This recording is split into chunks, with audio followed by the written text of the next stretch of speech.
What's good, everybody? Welcome to another episode of mine. Well, scratch that. This is the first episode of my vinyl recaps. Like I mentioned with the CD recaps, I like to do the vinyl recaps, every 3 to 4 years to see how much I've came when it came to collecting. As you can see, I got all of these boxes and some vinyls right here. I alphabetized everything, and I will be going through like each box a video. Um, Mind you, I got those right there. I have to find I have to reorganize some shit right there. But we're gonna start off with the A's, and the first album is Alon with Cream City. I want to say this came out in 1977 on Arista Records. Pretty solid album. I'm gonna be real with you. I got this album because everyone knows that song. If you guys are fan of the Boondocks, there's a song called Rock and Roll Gangsta. It was the episode of the story of Gangstalicious Part Two. Very dope. Very dope episode, and it played at the end. And I recognized the album cover when I was vinyl shopping and shit like that. And I was like, oh shit, this is a rarity.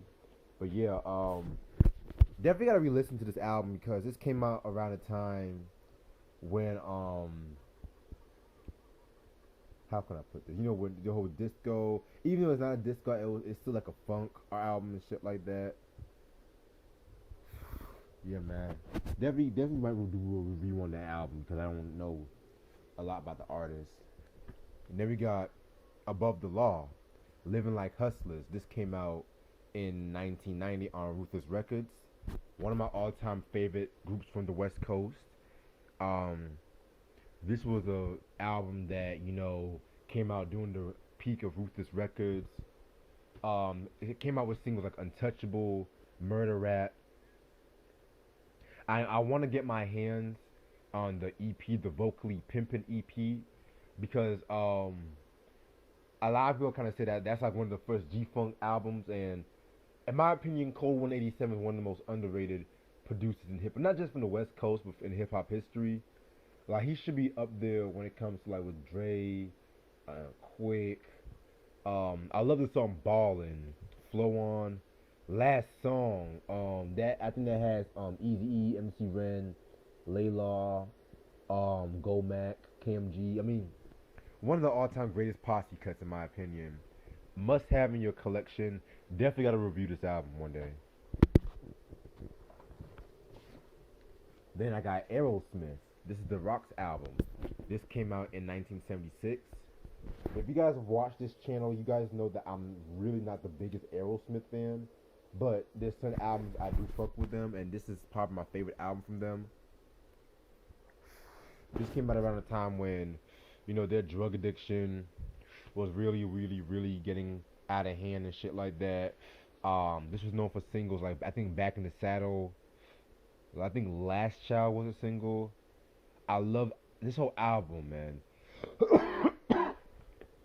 Probably my favorite hip hop album. I'm not my favorite rock album from '76, probably. And yeah, this is when Aerosmith was not on that pop bullshit that I don't want to miss a thing. I mean, my favorite years from Aerosmith is like 1973 to 1977, and I would also say in 87 up to maybe 91, 92. Maybe the Get a Grip era and shit. I don't want y'all to see my fucking feet. Get a Grip era and shit like that. But yeah, definitely a must-have in your collection. I know a lot of rappers sample from this album. Oh shit! Now we're gonna get into After Seven, with their fucking album. This came out in 1989, I want to say. Yes, very dope album. Just so Babyface's brothers. Rest in peace to Melvin Edmonds, by the way. Oh, and by the way, rest in peace to KMG from Above the Law too. This whole album is a fucking vibe, man. I love Ready or Not. I mean, that's got to be one of my all-time favorite R&B songs. Period. The music video is so fucking beautiful, man. I mean, damn. Can't Stop, Don't You Think? I need to get my hands on the second album that came out in '92. In my opinion, that was their best album, in my opinion. But this album right here, definitely a must-have in your collection. Shout out to Try. We're gonna get with Apollonia 6. This was technically the second album from Vanity Six, because you guys should know that Prince replaced Vanity with Apollonia, around like the mid, I think around 84, 83, around that time. This album, I'm not gonna lie, this album was alright. It's not as gritty as the first Vanity album, the Vanity Six album, which you guys are gonna have to wait a while before I show that in my collection, because that's all the way down there in the V section. But yeah, this was known for songs like Sex Shooter, Some Kind of Lover, Spanish Villa. I mean, for all my Minneapolis fans, this is a must-have. You know what I'm saying? Now we're gonna get into Atlantic Star. This is fucking Radiant. This came out in 1980 actually. Very dope album. The Sharon era of Atlantic Star, you guys should know how much I feel about that. I mean, that's probably one of my all-time favorite lineups. They dropped some heat in the early '80s. I mean, I like All in the Name of Love. I like that album, which I'm gonna show that in a minute. But my problem with Atlantic Star was by the mid to late '80s, they got so fucking balladry. And yes, they done ballads before, like Send For Me, Closer Than Close. They done those, and those were good and shit like that. But they also balanced it out with high tempo R&B and funk, and this was like among the best works and shit like that. They have songs like, of course, Send For Me, one of probably my favorite Atlantic Star songs. Ah shit, man. Am I Dreaming? The song that Escape is covered and shit like that. When Love Calls. Yeah, man, this whole fucking album, man, was a fucking vibe and shit like that. Need to get some more of their stuff too. Speaking of All in the Name of Love, yes, believe it or not, this is actually the first Atlantic Star album in my collection, and this was the Barbara era, which was very short-lived. This is actually the most successful album. Oh my god, this album cover. Yo, this was, again, like I said, a song Always, which I remember as a kid I used to love that song, but then, oh my god, I just got so tired. And it was just after hearing like some of the other shit, like, Radiant and, the first album too and shit like that, the subtitle first album. But yeah, they kind of were flirting around with the New Jack Swing era with this one. This is a solid album. I'm not gonna lie, it's a solid album. Fuck it. Average White Band, the AWB album. This came out, I want to say, in 1974. Yes, Average White Band from Scotland. A lot of hip hop sample from these cats. Everybody from Eric B. and Rakim, MC Light, and so on and so on. This was known for songs like Pick Up the Pieces, Person to Person, Nothing You Can Do. Yeah, I fuck with this album. I need to get the Soul Searching album from '75, because I think that has my joint, A Love of Your Own. Oh my fucking god, man. Jesus Christ. Yes. The master himself, Mr. Roy Ayers. We got the Roy Ayers Ubiquity with Vibrations. Love this album. This is around the time when, he was getting like a lot more mainstream attention. Well, he was crossing over to the R&B crowd, because, around like the mid 70s, R&B and jazz was pretty much crossing over with one another.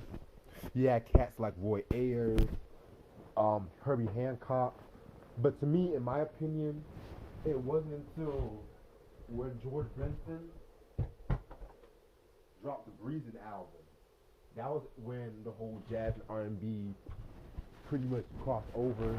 Cause yeah, you had jazz fusion, which jazz fusion is entirely different and whatnot. But yeah, this was a pretty good album. I mean, a lot of hip hop sample from this. You know, all my Big L fans, y'all should know about this album. The song Vibrations, that is my joint right there. I mean, shit. What's that song? Searching. I mean,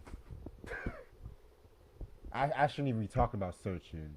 Baby, I Need Your Love. Gosh, this is my nigga Roy. See, Roy Ayers around this time was definitely at his peak, at his prime. The late 70s to the 80s, I liked his music, but that was when he was really crossing over. Like, his music was really kind of getting commercial a little bit. And when it comes to jazz music, I love jazz, but my favorite era is like the late 40s all the way up into maybe the early 70s. Because, like, early to mid 70s. And yes, I do love Roy Ayers. I love George Benson. I love all them cats. But at the same time, that was when the musical industry was trying to combine jazz and R&B and just pigeonhole all that shit together. With I'm gonna have to do a video on that one day.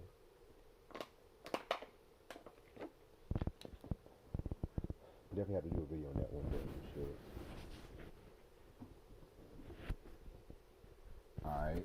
Speaking of Roy Ayers, we got the Star Booty album. All my Juice fans, if y'all remember the movie Juice, y'all should know about this album cover.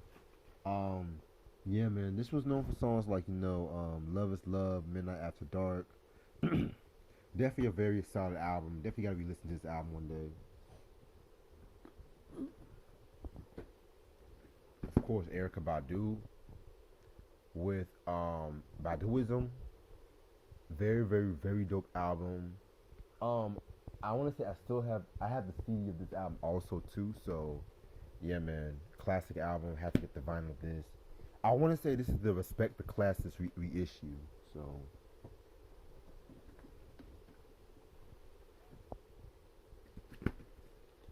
then we got David Banner, MTA2, Baptized in Dirty Water. This was released 2003. Of course, I want to say this is the second album.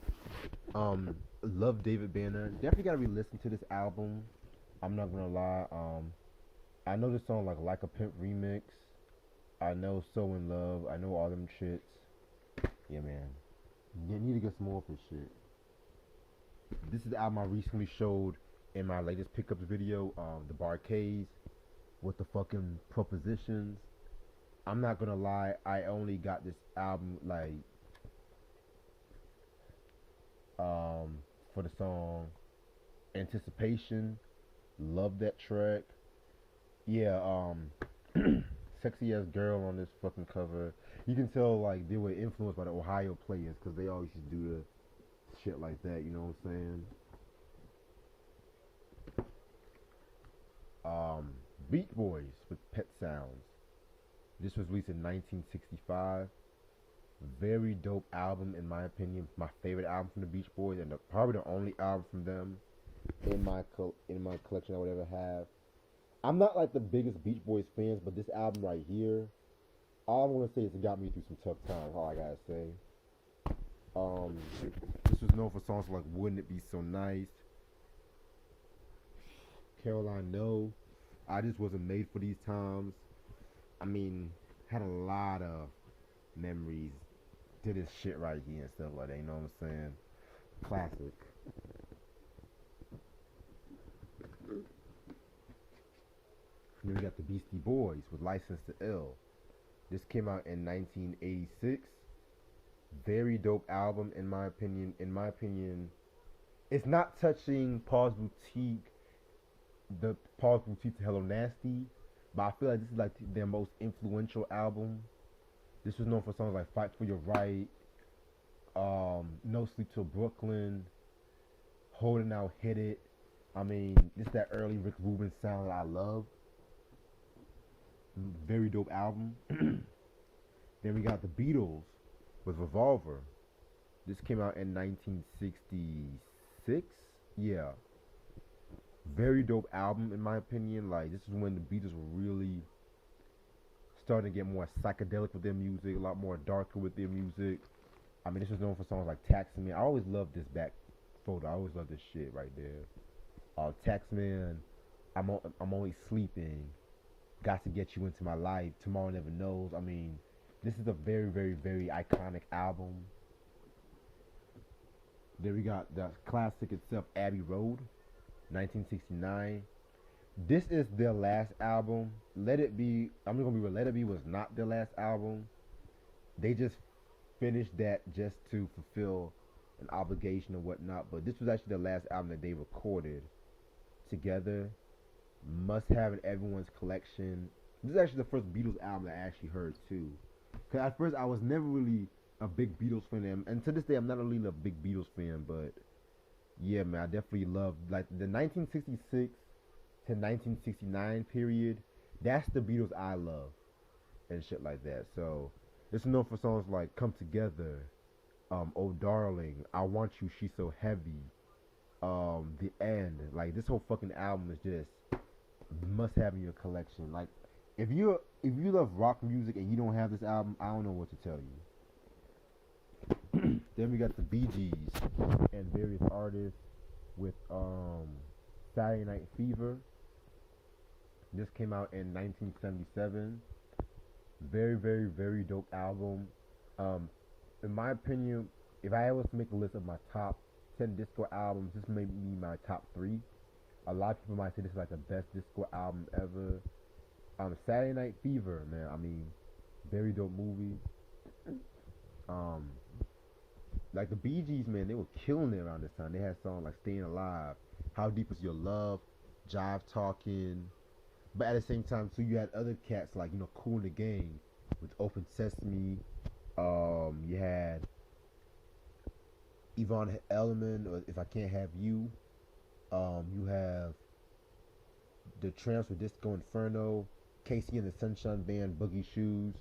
I mean, and interesting. Speaking of Casey and the Sunshine Band, I was watching the Unsung episode when they were talking about give me 1 second.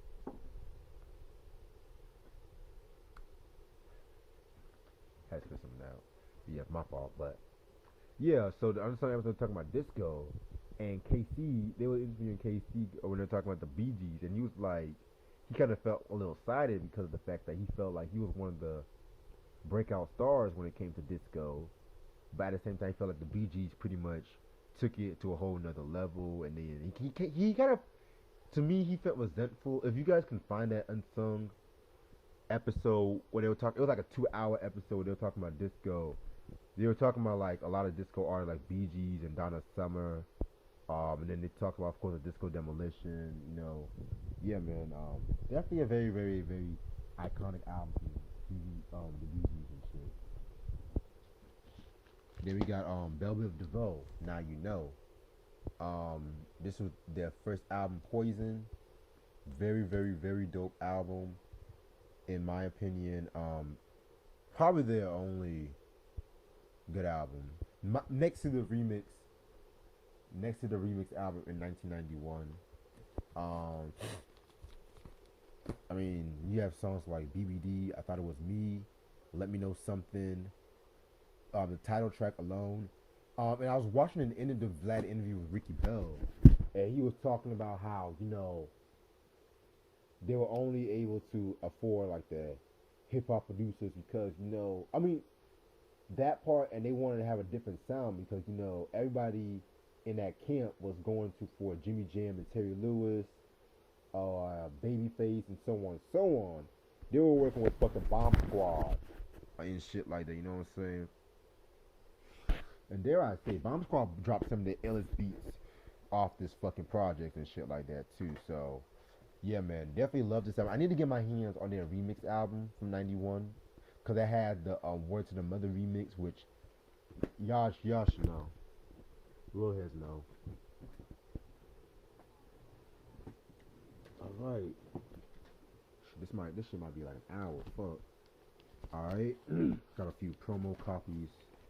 Oh shit, here. This is Big Pun with the Yeah Baby album. This is actually the clean version of this album. Ooh, I know. This came out in 2000. I recently re-listened to this album and I love this album. I dare I say I put it up there with Capital Punishment. Like this was his life after death. This was known for songs like 100%, Off of His Head, My Dick. I mean, I feel like it was more sentimental because he had like majority of Terror Squad with a majority guest appearances on this album too. I mean, yeah, man, very, very, very dope album. Rest in peace to Big Pun. And then we got the late great Black Rob with Life Story. This came out in 2000. Very, very, very solid album. Very dope album.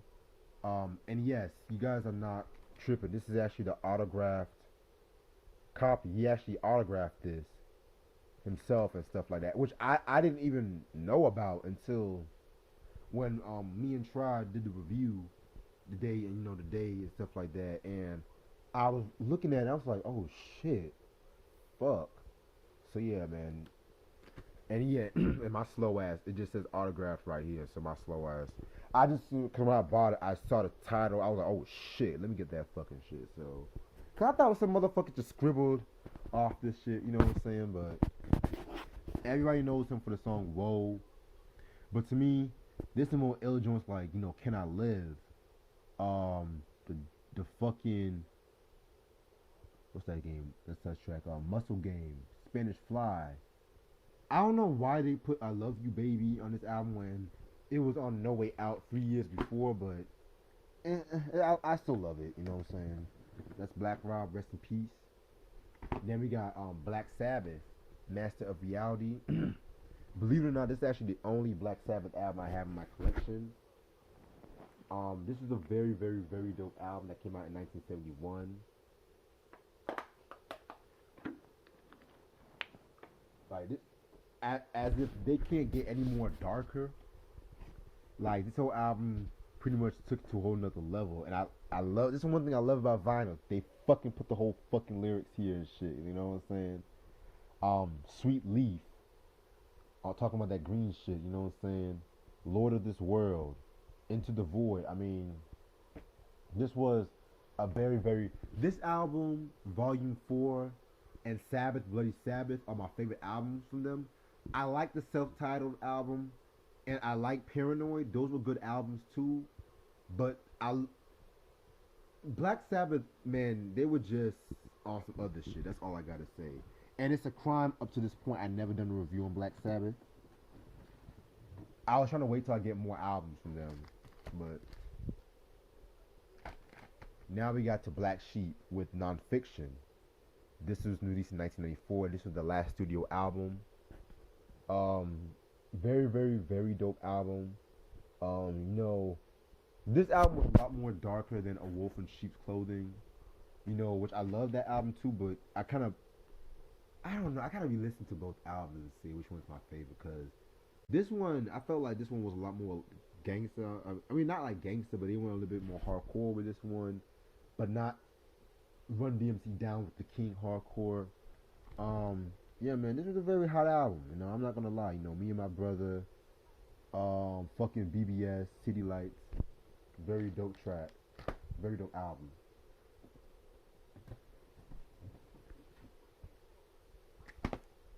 Fucking Bobby Bland and shit like that. The great himself. This is the Dreamer album that came out in I want to say this came out in 1975. No, 74. I want to say this was his first album on ABC Records, and pretty much this is when like he definitely like was crossing over to the R&B crowd. Everyone knows that song "Ain't No Love" in the Heart of the City, which Jay-Z sampled that, of course. End of the Road, I love that track Dreamer. Yeah, man, this whole album is a fucking dope album. I love the album cover too. Very cool ass shit.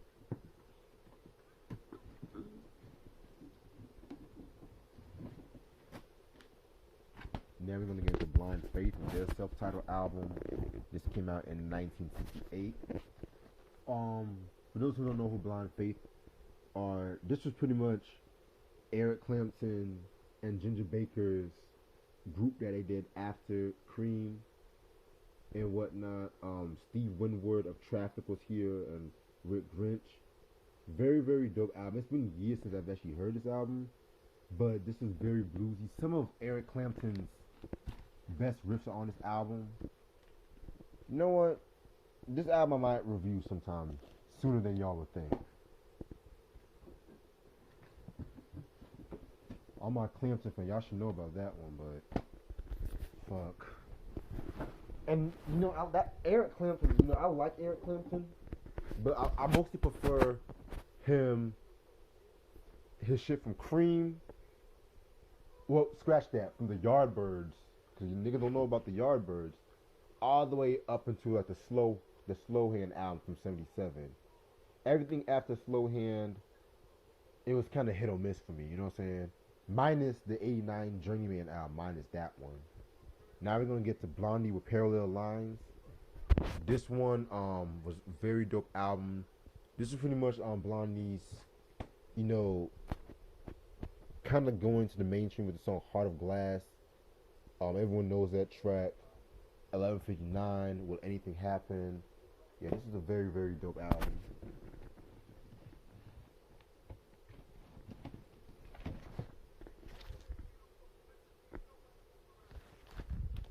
Then we got Boogie Down Productions with Sex and Violence.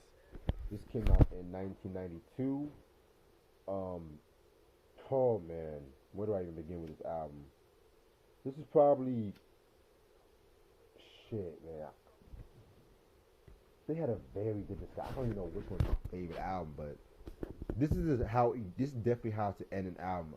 A lot of people want to say this is like an unofficial KRS One solo album, which I'm not gonna get mad about, and I love the back cover. I love that shit. But you know, this old fucking vinyl, you know, KRS One was definitely doing his thing. Around this time too, you know, he was getting flack for the whole PM Dawn throwing him off stage shit. Then him and Miss Melody had mailed issues.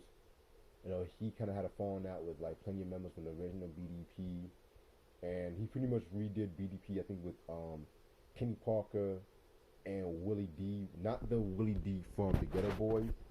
I think this was like a Block's affiliate. And yeah, man, this was a very hot album. You know, very controversial album even to this day, and stuff like that. So yeah, man. And you know, the rest is history when it comes to them. You know what? Let me pull a couple of these albums out. Let me pull some of these albums out.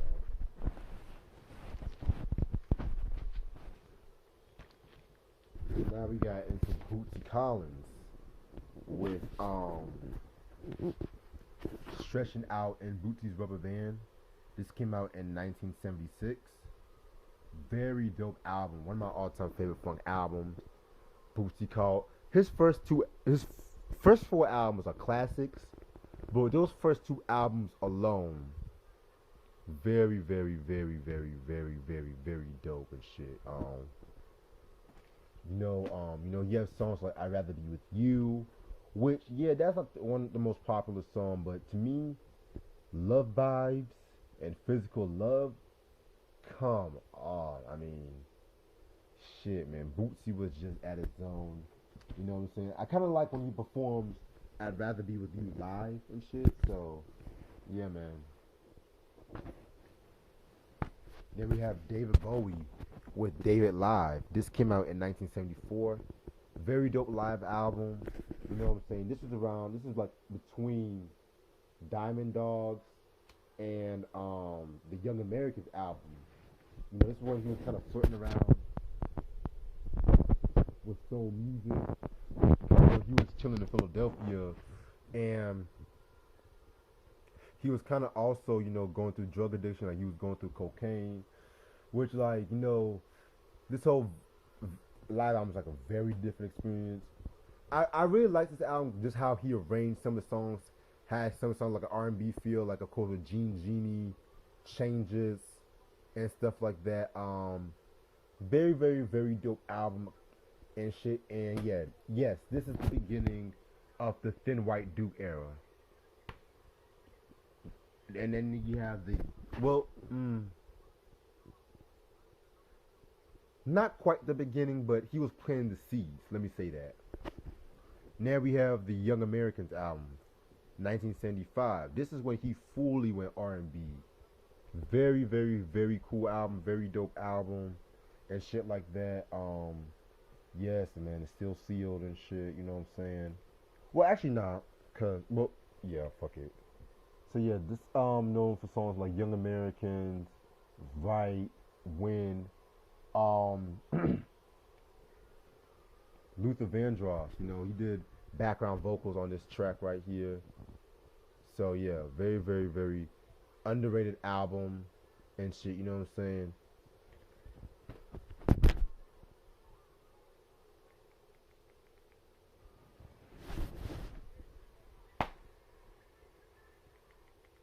Now we're gonna get Lodger, 1979.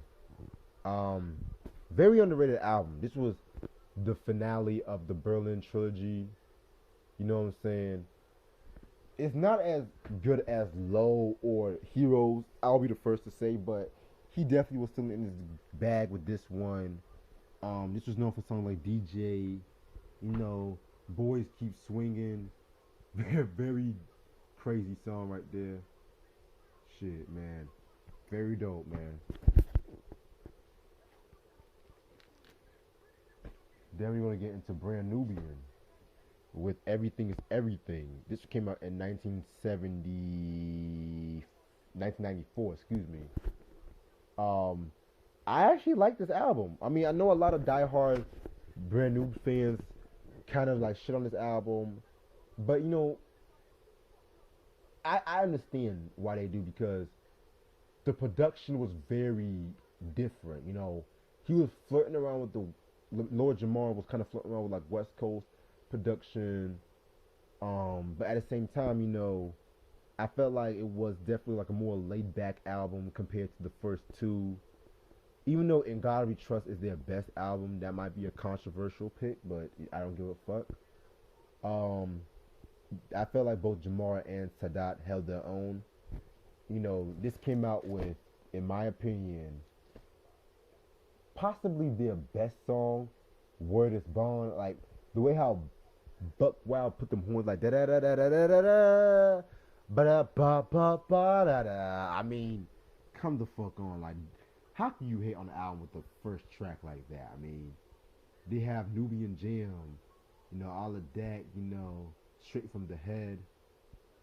This definitely was, in my opinion, their most. This one and Time's Running Out, which was the original Foundation album, are their most underrated album.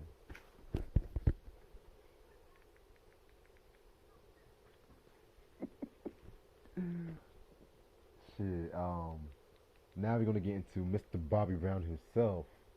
You know, this was the fucking Don't Be Cool album that came out in 1988. Very, very dope album. I've recently done a review on this album, Try and Astronaut. And so, if y'all want to check that out, y'all can check it out. But this is a classic, his best album. Now we have the Dance You Know It remix album that came out in '89. I like it, you know.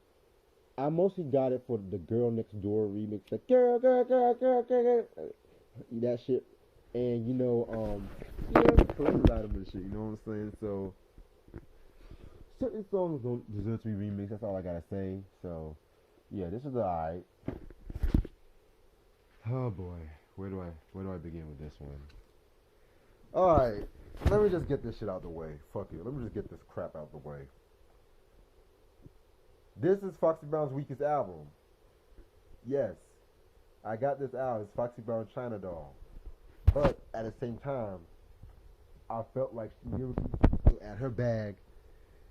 Yes, I said it. Yes, I don't have to repeat myself over and over again. Like, you know, I do like Dog and the Fox, BWA I like. You know what I'm saying? 456, that was pretty straight. You know, yeah. I mean, but it has some trash too. You know what I'm saying? But there, you know, I don't have to fucking repeat myself for the upteen time. But and besides, who else would have this on vinyl? Come on, man. Like, at least I'm a fucking fan and shit. Damn. Shit. So I've heard worse.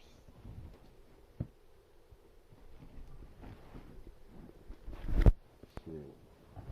Now, Godfather Soul, James Brown with the Payback. This came out in 1973. Yes, very dope album. One of my favorite albums when it comes to funk. This was known for, of course, the title track. Then of course you have Doing the Best That I Can, Shoot Your Shot, Time's Running Out Fast, Mind Power. Very, very, very dope album, in my opinion.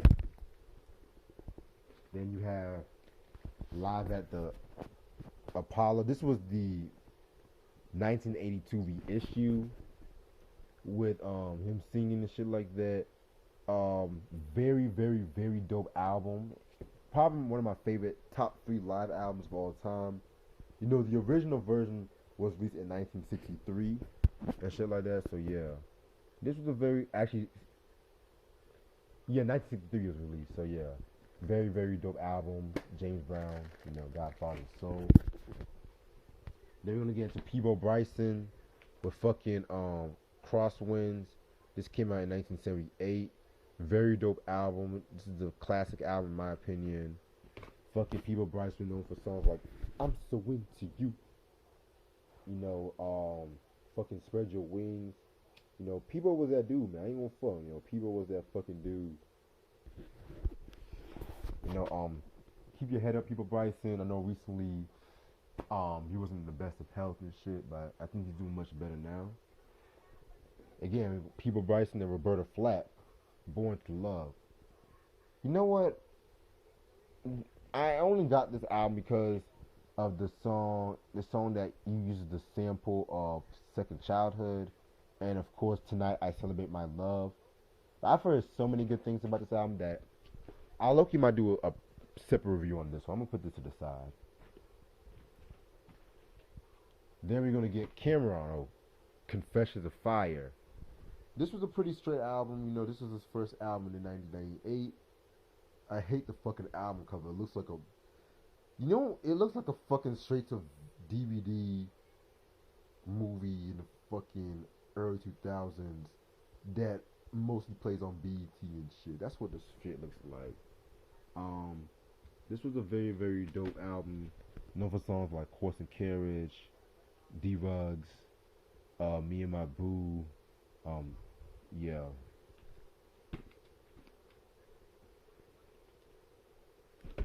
Cannabis, Can I Bust? This came out, of course, also in 1998. This is a very, very dope album. One of the Cannabis albums I can actually sit through and listen to. Even, I'm not the biggest fan of Cannabis, but yeah. This was known for on second round knockout, niggometry, shit like that, you know, yeah. Then we got George Carlin, Class Clown. This came out in 1976. Oh shit, it actually came out in 1972. Oh wow. Yeah. Very funny stand-up. Rest in peace, George Carlin. This was of course known for the 7 words you can never say on television. Very, very, very controversial. Yeah, George Carlin, man, definitely one of my favorite stand-ups, man. Then we're gonna get Mariah Carey. First album, self-titled. This came out in 1990. Very dope album. This is a fucking phenomenal album right here. This is known for songs like Vision of Love, Vanishing, All in Your Mind. I mean, yeah, this is a very hot album. Then you're gonna get Change. This Is Your Time. This is actually the second album that they've done. You guys should know who Change. That's the group where Luther Vandross did the Glow of Love. I thought I got this album, but it's actually the album without Luther. So yeah, I'll give this album a chance one day. Yeah. Then we're gonna get to Ray Charles with The Genius Hits the Road. This came out in 1960. This was actually his first album on ABC Records, because he was at Atlantic Records, for like the majority of his early career. Very, very dope album. The thing about this album was the fact that he kind of sang standards where it's based off places. This was known for the song like Georgia on My Mind, which I think that's like the most popular track off this album. Yeah, very, very, very good album in my opinion. Then in 1962, he dropped his magnum opus, Modern Sound and Country and Western Music. This album right here was very good, very influential. As you can see, got a gold record. This is when he really was experimenting with country music, which I'm not the biggest fan of country music, but this album is, of course, it balances out for the soul and whatnot too. So, Bye Bye Love, I love that song. What's that one track? I Can't Stop Loving You. Oh my god. This whole fucking album has some of the best string arrangements I've ever heard too. Definitely might do a review on this. I might do a review on this album one day. Yeah. Ooh. What about these guys? Chic. This came out in 1977. Yeah. One of my favorite disco albums too. This has a lot of funk too. You know what I'm saying? Like, I love dance. Yowza, yowza, yowza. Fucking Falling in Love with You. You Can Get By. I mean, fucking Nile Rodgers and Bernard Edwards, man. Rest in peace to Bernard Edwards too. Childish Gambino, Awaken My Love. This came out in 2000. I want to say 2016. Yeah, man. 2016 was a very dope. It was a very good year, but at the same time, it was a crazy year because that was a year fucking Trump. You know what? Actually, I'm not gonna bring politics to this shit because we having a good time already. Damn, this shit's almost an hour. Fuck. Okay. Yeah. Very, very dope album. Known for songs like Redbone. Shit. What's the fucking song? Zombies. You know what I'm saying? Very, very hot. I love this album.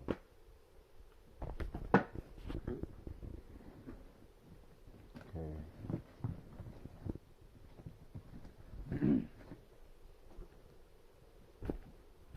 Now we're gonna get Eric Clamson. Self-titled. Very dope album. This came out in 1970. Very, very bluesy. Known for songs like Bad Boy, Easy Now, Blues Power, Let It Rain. I want to say this was released the same year the Derek and the Dominoes, Layla, and the Sort of Love Songs album came out, which I'm gonna be real, I never cared for that album. I respect the impact that it had in his career and for Blues Walk, and I love Dwayne Allman and all that, but I never really cared for that album. Like, I don't know what it is and shit. Now we're gonna have the funk master George Clinton with the fucking Computer Games album. This album came out in 1982. This was known for songs like Atomic Dog, Loopzilla. Yeah, this pretty much brought George Clinton after, because around this time, he was going through some financial issues. Fucking Warner Brothers, he had some issues with his label, which I'm gonna talk about that one day and stuff like that. So, yeah, man, very, very, very, very dope album. Now we're gonna get into John Coltrane. Fucking A Love Supreme. Another good album. This came out in 1965. Yeah, man, love this album. Very jazzy, very spiritual and shit. Known for songs like First Persons, some. It pretty much has like 4 long songs and shit like that, you know what I'm saying? So yeah, definitely expect a review when I start doing jazz reviews very soon. There you got the Commodores, Hot on the Tracks. This came out in 1975. Yeah, this is part of a recent pickups I got. So yeah, very very very solid album. Confunction Secrets. This came out in 1977. This is actually, I want to say, their first album. Very dope album, very funky. This was known for songs like "Who Has a Time." Oh my God. Fun, Secrets. I mean, yeah, this was pretty much comparison to some of their latter, their mid period. This was a lot more funkier and shit like that. Yeah, definitely a group I recently got into a couple years ago. So yeah. Sam Cooke at the Copa, 1963. Very, very dope album. Interesting story with this one, man. He pretty much did this shit right here. Trying to crossing over. Like, this is when he was really crossing over to like the white crowd and shit like that too. Definitely got to talk about this album one day. Love songs like "The Trial of Tenderness," "You Send Me," "Twisting the Night Away." Everyone should know that song. Yeah, man. We're going from Sam Cooke to Denzel Curry. This is his am I doing this shit? The five. Oh, this is the Tattoo album, the TA 1300 album, shit like that. Very, very dope album. One of my favorites from Denzel Curry.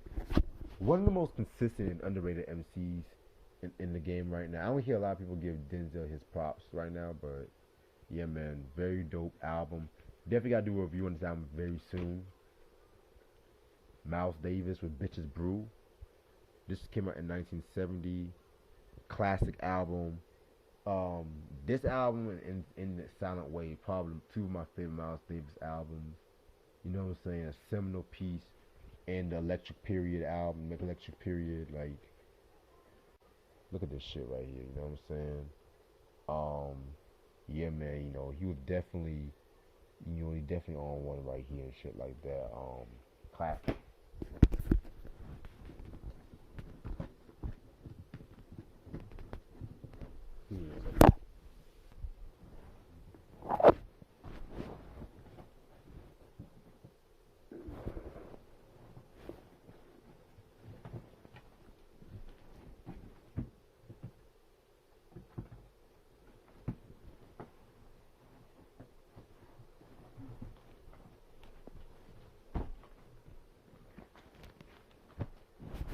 This is the workout for me, y'all.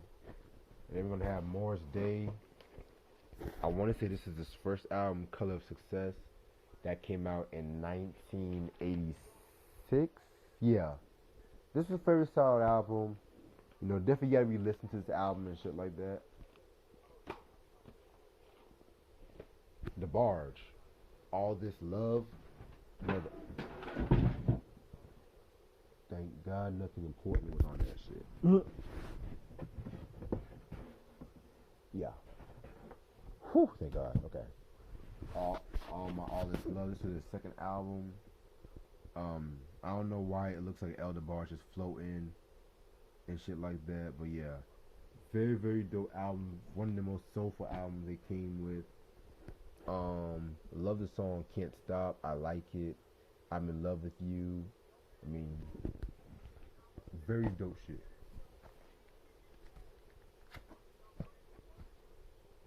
The Barge with fucking "In a Special Way," that came out in 1983. Whew, man, this is another dope album right here, man. Shit. I mean, this whole album right here, I love "Baby Won't You Come Quick." Oh my God, I love that track.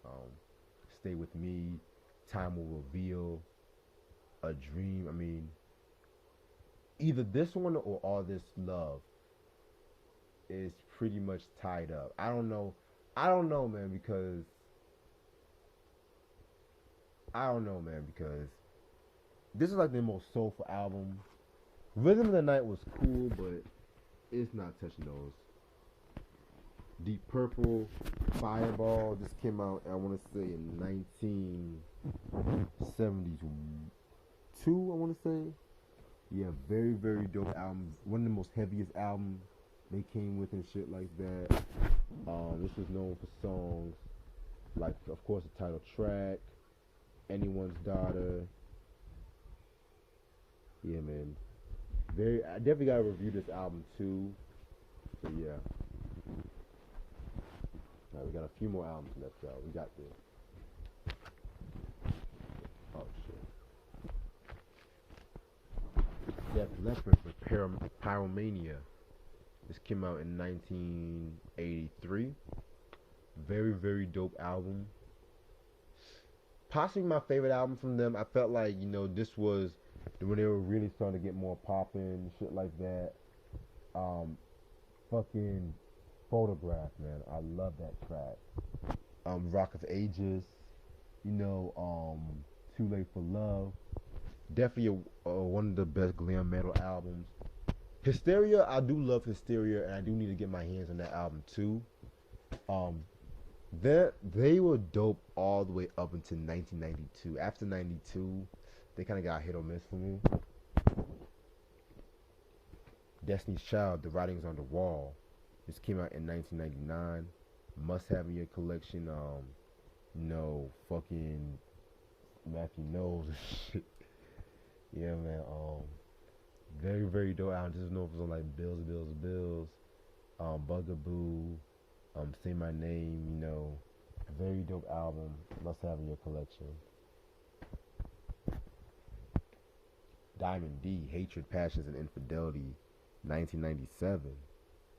His best album, in my opinion. Stunts, Blunts, and Hip Hop I love too, but this one I felt like he stepped his game up lyrically and the production too. This was known for songs like this one, Five Deadly Venoms, JD's Revenge. This is a very hot album. DJ Jazzy Jeff and the Fresh Prince, Rock the House. This came out in 1987. Yeah, this one again, was part of a recent pickups I got. Very so happy I got this album, to be real with you. And yeah, definitely gotta re-listen to this album. This is known for songs like Girls Ain't Nothing But Trouble, Touch of Jazz, you know what I'm saying? So yeah, this is the first time Will Smith came out, you know what I'm saying? So gotta give that its proper due. Then we got DJ Jazzy Jeff and the Fresh Prince with He's the DJ, I'm the Rapper. Very dope album. Love this album. Known for songs like Parents Just Don't Understand, Brand New Funk. I mean, yeah, man, this whole fucking album is just like definitely pop rap done right. You know what I'm saying? Time to Chill. Love that track. Yeah, definitely expect a review very soon on these guys. Stay tuned. Oh my God. DMX, Flesh of My Flesh, Blood of My Blood. This came out in 1998. Love this album. Like I said, it's still surreal to me that he's gone. He's not with us and shit. You know what I'm saying? Rest in peace to DMX. This is known for songs like Blackout, Flesh of My Flesh, Blood of My Blood, fucking It's All Good, Slippin'. And yeah, very, very dope album.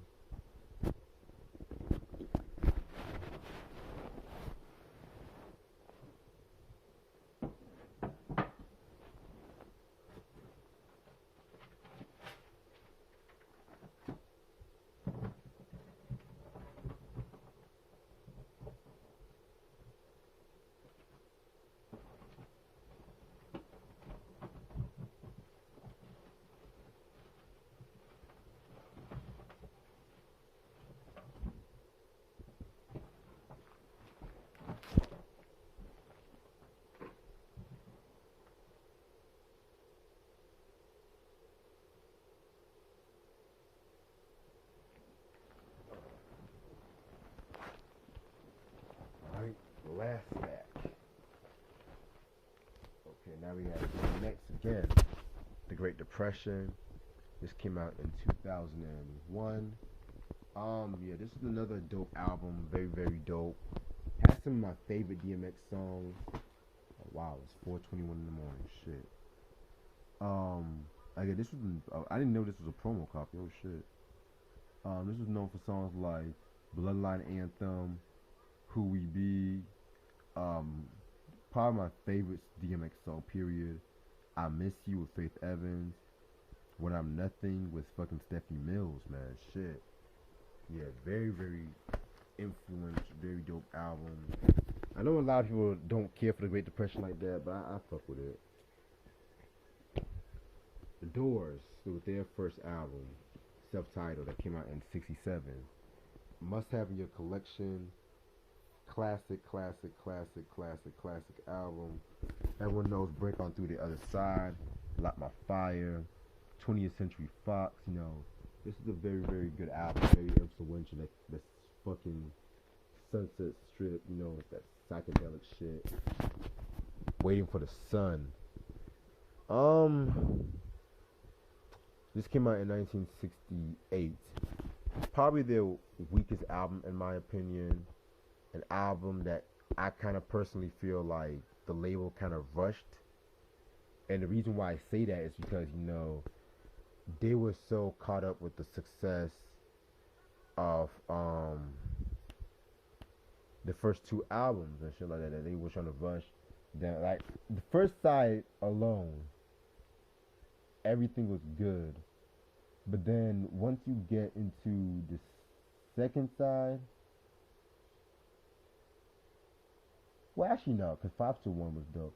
Well, I feel like besides 521, it kind of got a little inconsistent and shit. So yeah, very dope album. But I just felt like, you know, compared to the first two and the last two, it's their, well, the last three is their weakest. Dr. Dre with the Compton album. This came out in 2015. This came out literally out the blue when Straight Outta Compton was coming out, the movie, as I should say. This album was okay, you know. This album is not touching The Chronic. It's not touching 2001. Hell, it's not even touching the Aftermath album, but it still was pretty good. I felt like, you know, some of the ghostwriters that Dre could have done a little bit better, but yeah, I liked Animals. Loose Cannons was pretty hot, you know. Yeah. Earth, Wind, and Fire with Head to the Sky. And yes, this is actually the last group I want to talk about on this vinyl collection. This came out in 1973. Very dope album and shit like that. This was really the beginning of them getting really commercially good. Like, everyone knows the song Head to the Sky. I love the song Evil. The World's a Masquerade. I mean, man, this whole album, man, this is a very phenomenal album. Definitely a must-have in your collection. Then we got to fucking Open Our Eyes, 1974. Again, this was another album that they were really getting in their groove and whatnot. A lot of the fan favorites on this album, like Devotion, Open Our Eyes, you know, Mighty Mighty, you know. A lot of people sample from this album, especially the Devotion track and shit too. Oh boy, now we're really getting into this shit. Now, That's the Way of the World. This is actually one of the first vinyl records I actually got too, believe it or not. And I was so happy I got this, you know. This came out in '75. Excuse me. And yeah, this was actually a soundtrack. A lot of people don't know. This was a soundtrack to a movie of the same name, but you know, the movie flopped, and you know, with a lot of these certain blaxploitation movies, they will flop commercially, end up being cult classics years later, but at the same time, the soundtrack would take off and stuff, and this was no exception. This was known for the title track, That's the Way of the World, Shining Star, All About Love, Reasons. I mean, this whole album, you cannot skip a track on, you know. Now we're gonna get into Gratitude. This is actually a live slash studio album, majority live though. That came out in '76. Well, actually no, it's late '75. You know what I'm saying? Excuse me. Must have for all Earth, Wind, and Fire fans. This is known for songs like Can't Hide Love. This has the infamous version of Reasons. New World Symphony. Like, this is a very hot album, in my opinion. Must have in your collection. Then we're gonna get into Spirit. This came out in 1976. This was pretty much a tragic album when it came to Earth, Wind, and Fire because, for one, they lost Charles Stepney around this period. And it's crazy too because the song Spirit was actually written as like a tribute to him when he was alive.